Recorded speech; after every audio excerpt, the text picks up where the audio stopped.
Yeah,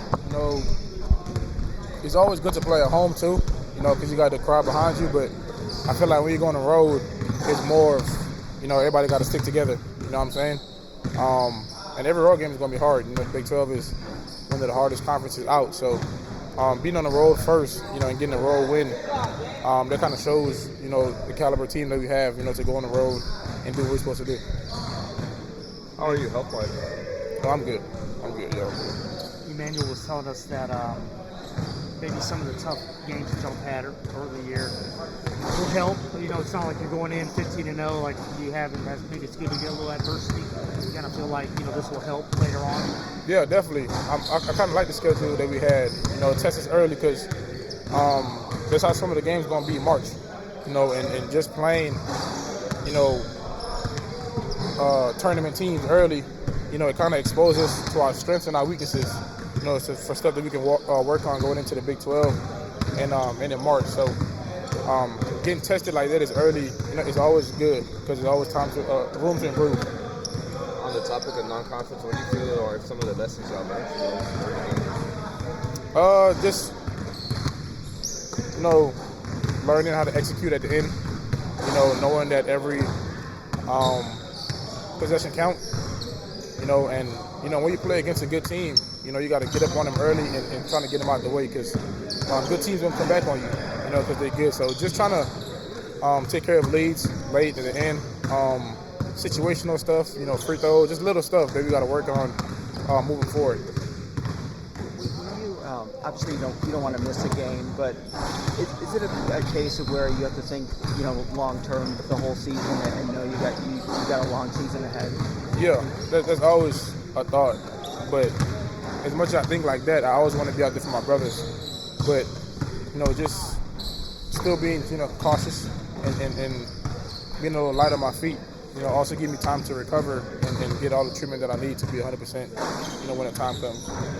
Do you think this time off helped you? Yeah, definitely, 100%. Yeah, when you feel like the front court as a whole, maybe you guys haven't been able to be on the same page at the same time, whether it's an injury or some JoJo was still working his way in, or JBA is going through some stuff. Have y'all not been what you thought at the same time yet? I mean, that comes with basketball. Injuries happen. Off nights happen. Some guys clicking one night, some guys not. And I think that's why we have a team. And for somebody to pick up the slack of somebody else. So it could be anybody's night. Everybody on the team is pretty good. So it would be great if everybody is on the same level, 100% every game. But sometimes it don't be like that. That's basketball. So. Just moving forward, everybody tries their hardest to be, the best of their ability, but sometimes it just don't go that way. So everybody just gotta, help each other and pick up that slack for that person. The depth on this team be an asset and this long. It's a 20-game this year, 20-game Big 12 season. Yeah, 100%. Because I feel like everybody on this team is a starter, but you can only start 5. So even if he started the bench and put the starting 5 in the game off the bench, I think they'll still do a pretty good job. It's just everybody just got to play, to their best potential. So we definitely got a lot of guys on the bench, but we lost Ramon, but he'll be back pretty soon. But that's why when stuff like that happens, next man got to stand up. Next guy got to fill those shoes for the next person. So we have a lot of confidence in our bench. Knowing when we go to the bench that we're gonna get better. In terms of the front court, we see in JoJo and Xavier block a lot of shots for you as well. Do you think that's one of the strengths of the front court in shot block? Yeah, definitely a lot of rim protection because, in basketball, some of our guards are going to get beat.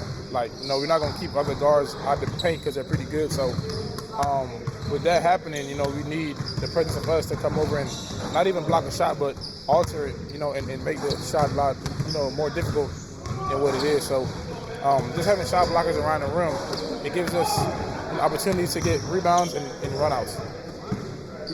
Defending Big 12 champs, obviously a little different team. But do you take pride in that? Is that something, I don't want to say defend, but is that something, you feel like you have to play up to that, level? Yeah, especially, winning the first year in the Big 12. It's going to be harder, knowing that we're the defending champs. So going into every game, we know how hard it's going to be, home or away. So us just traveling with our culture and just being prepared for everybody's best game on the road or at home. So I feel like we built for the moment. You know, we're ready for it. We went through all that adversity last year, and you know we still won. So it's not a doubt in my mind that every night, you know, our team is going to go out and play hard.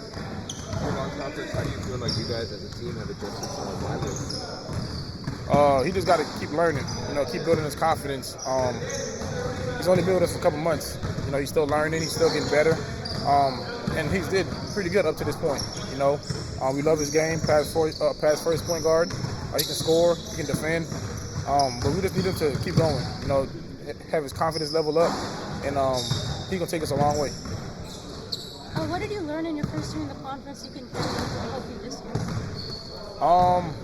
What I learned my first year in the conference is one is a lot of good teams, and on any given night anybody can beat anybody. So you know that moment that you come to anybody's gym and you don't bring your A game, you can get embarrassed, and that's just how it is in the Big 12. It's a lot of good teams, a lot of good players, and I think it just comes down to who wants it more. I think that's what it pretty much comes down to.